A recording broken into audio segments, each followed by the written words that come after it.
Mr. Shabir mee waatu gaafinatu ta'e gaafisi gaafadhu. Marzo gaafii maalii qabda mee na gaafadhu mee waan danda'esiif hin deebisa. Baajaajumti qarqara daandii dhaabbatan galgala maal ta'anii socho'u?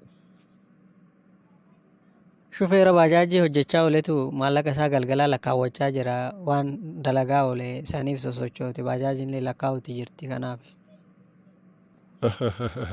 Nama kofalchiisa abbaa kun. Biroo waa tokko gaafinatu ta'e ibsubti biyya keenya hoggaa bokkaan roobuuf ka'u maaliidhaaf bada? Rooba caamsachuu gara manaa galti sanii fi hoggaa bokkaan caame deebitee dhufti dhiisi. Mee kanan jedhu warri singilii harka keessan ol qabaa. Warri singilii qofti. Natti mul'attani. Hara harka keessan ol qabaadha. Waaqayyo gara jaamboositti isin haa jijjiiru. Jaamboo isin haa obaasu. Har'a waa malee miti waa'ee singilii kanan kaaseef maaltu ta'e seetan. Mucayyoo singilii takka ture. Hojjetaa mana baankii argadda jettee waardiyyaa isaanii yerumte. Waardiyyaa mana baankii. Waan hundaafiyyuu singilii irraa baateerta jaamboo dhugaartaa waa'ee singilii keessa si baaseera. Ameen jedhi ati. Ameen jedhi. Intala diimtu ameen jedhi gurraatti. Gara ameen jedhi siif haa bulchu. Ana kan na dhibu ijoolleen milishaa alaa dheeffiteen galleetu amma atileetota biyya keenyaa qeeqaa dhala milishaawwanii. Akka mul'atan dhaggeeffattoota keenya oduu isin dhageessisna duraan dursee hongafoota oduurraa kaana. Akka qorannoo agarsiisutti dubartoonni konkolaataa jaalatan ambulaansii keessatti dhaalachuun isaanii akka oolle waajjirri ambulaansii fi deessistoota ibseera. Ibsa kaleessa galgala baaseen qorannoon akka agarsiisutti dubartoonni konkolaataa baay'ee jaalachuun isaaniirraa kan ka'e shakkiin kun qorannoon akka adeemsifamu ta'e dhumarratti dubartoonni konkolaataa jaalatan baay'een isaanii ambulaansii keessatti akka dhalatanii fi kun isaanii immoo baajaajii keessatti akka dhalatan qorannoon agarsiisu World Press irratti gabaafamee jira. Gabaasa dabalataatiif kaffaltan siniif dabalatamaa Hamster Kompaata kaleessa galgala akka baasetiin maallaqni tokko yoo kan kaffalamne silkii keessan of dhabsiistanii booda moksaasiliniif kirooksaakilooliiniin akka itti laattan himamee jira. Kanaaf callisaadhaa of tasgabbeessaa. Akka mul'atan dhaggeeffattoota keenya oduu isin dhageessisna duraan dursee hongafoota oduurraa kaana.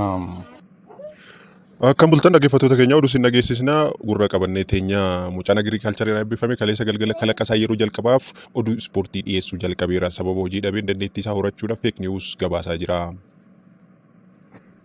Gama oduu aartiitiin immoo Finfinnee dhaabannee gadi ilaallamboo suma firri kiyyaanaaf jiraadhu jaamboo sirbi jedhu hawaasa biratti fudhatama argachuusaa pirezidaantiin dhugeetii fi jaamboo beeksiseera. Sababa kanarraa kan ka'e maamilli galgala dhugan sirba jaamboo jedhamu dhaggeeffatanii mana jeequun isaanii dhagahameera. Sababa kanaatirraa kan ka'e galgala namoonni dhuganii naannoo isaanii jeeqan ganama maaskii godhatanii gara hojii isaanii akka deeman himamee jira. Sababa maaskii isaan godhataniif immoo bareedinni fuulli isaanii kan jaamboon miidhagse galgala xaarmusiidha fuula isaanii balleesse dhoksuuf akka ta'e shakkiin tokko himamee jira.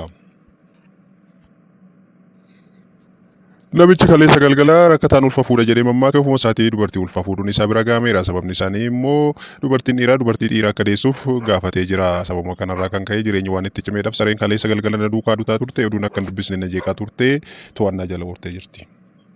Gara oduu biyya keessatti yeroo ol deemnu dooktarii Chaayinaa tokko akka beeksisetti Kwaaminaan dubbisaa xiqqoo ishee.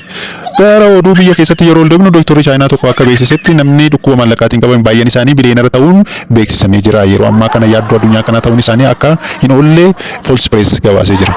Ani kanan jedhu waa'ee dooktaraa yeroo Chaayinaa jedhamu hunduu na dhukkuba. Koronaa taas deebanatti fakkaata COVID-19. Waanuma hundaafiyyuu doolaarri irra kasaa oduu jedhu nu dhageessisu. Gara oduu biraatitti yeroo jennu oduu faayinaansiitiin intalli mucaa deessee biyya Veenus irratti maqaa isaa Veenuzeelaa jette akka moggaastu waajjirri maqaa balleessii ibseera. Mucaan dhalatee kunis saalli isaa kan hin beekamne yoo ta'u gara fuulduraatti yaadni inni kennu wiziggibii ta'uu isaa bira gahameera. Kun shakkii kiyya waan ta'eef oduu wiziggibii dhiisaa amma gurra naaf ergisaa amma immoo afaanin callisaa dhaqeen ibsaa qabsiisee isinitti agarsiisa. Gama oduu herreegatiin Faazar of Maatiisiin akka agarsiisetti qorannoo isaa dheengadda baaseen herreega keessatti dhaabbanni akka hin jiraanne himame. Sababa kanaatiin herreegni tokko da'uu tokko sadii ta'uu isaa waajjirri fuudha feerumaa ragaa bahuun isaa mirkanaa'eera. Harma wal fakkaatuun dhangala'oonis gara jajjabootti jijjiiramuun isaa bira gahameera. Herreegni kun gara fuulduraatti yaaddessaa ta'uun isaatiin sirna fuudha feerumaa gara sadiitti jijjiiruun isaa bira gahameera. Ammaaf wiziggibii isaa afaan hin callisaa.